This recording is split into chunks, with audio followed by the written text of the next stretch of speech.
And how does this yummy, delightful meal fit in your mornings? Good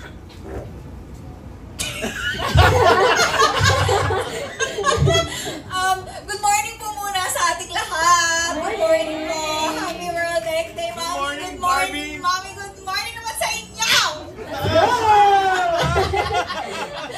Okay, ang tanong, paano nag-fit ang breakfast po sa aking daily routine? Well, definitely, lalo pagka may taping, ano yun parang treat na yun sa sarili ko, especially if I know I'm gonna have a long day. Parang, I see to it na magda-drive-thru muna ako to get a breakfast from McDonald's kasi nga alam ko, kumbaga parang treat ko na, reward ko na yun sa sarili ko kasi nga alam ko magtatrabaho ako that day. And so, McDonald's never fails naman to give me a treat. And now, sabi ko nga, kailangan natin matikman ngayon yung may egg kasi ang natry ko lang yung yung wala ring egg. Curry fillet, golden curry fillet pa lang. So, baka naman po, Mamaya, let us taste that. Oo, diba? Pero yun para sa akin, very sacred, kumbaga, ang breakfast. Kasi parang, it starts your day, it starts your mood, ganyan. Parang, dun babase yung magiging energy mo, or at least, I'm speaking for myself, yung energy ko for the day. So,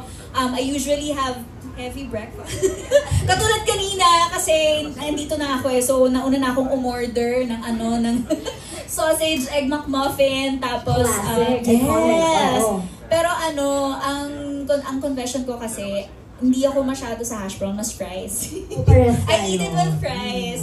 And so, ayun, sobrang na-enjoy ko siya. And tama ka, hindi makukumpleto ang Filipino breakfast ng walang itlog. Yes. Malaking bagay talaga ang itlog. Kaya I'm very excited to finally try a golden curry fillet with egg. At saka, I like my egg scrambled kasi. So, I'm really excited about this. Nakakatuwa, no? Kudos to Sir Besen team for having the option. Scrambled, sunny side up. I love that. So, for you, scrambled. Yeah, scrambled talaga. I love that.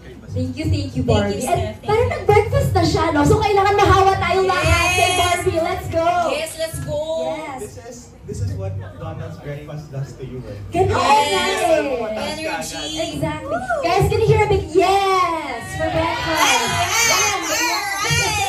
Perfect. Alright, okay. Pero syempre, now that we have heard Barbie, let's go to the other half of Barda naman. Let us hear David. Yes. David, tell us how your morning goes and how this breakfast meal fits on your on-the-go morning life.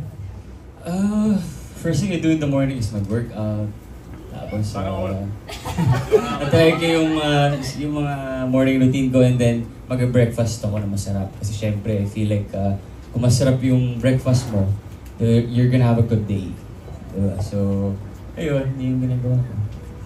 And then, syempre, ikaw ba, gaya ni Barbie, do you do a drive-thru? Gusto mo bang nag-take ng slow morning moment at your McDo branch?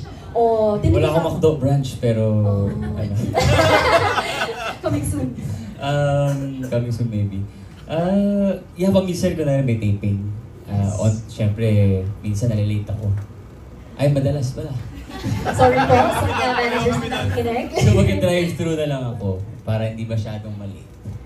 Diba? So, I love that. And guys, also, plug ko na rin yung McDonald's application natin. Order early! Para less late, lalo na yung mga friends natin na may corporate work dyan, diba? Fast on-the-go meals. As a corporate person. As a mga corporate persons natin dyan. And narinig natin yung mga first impressions, mga morning life ng ating guests.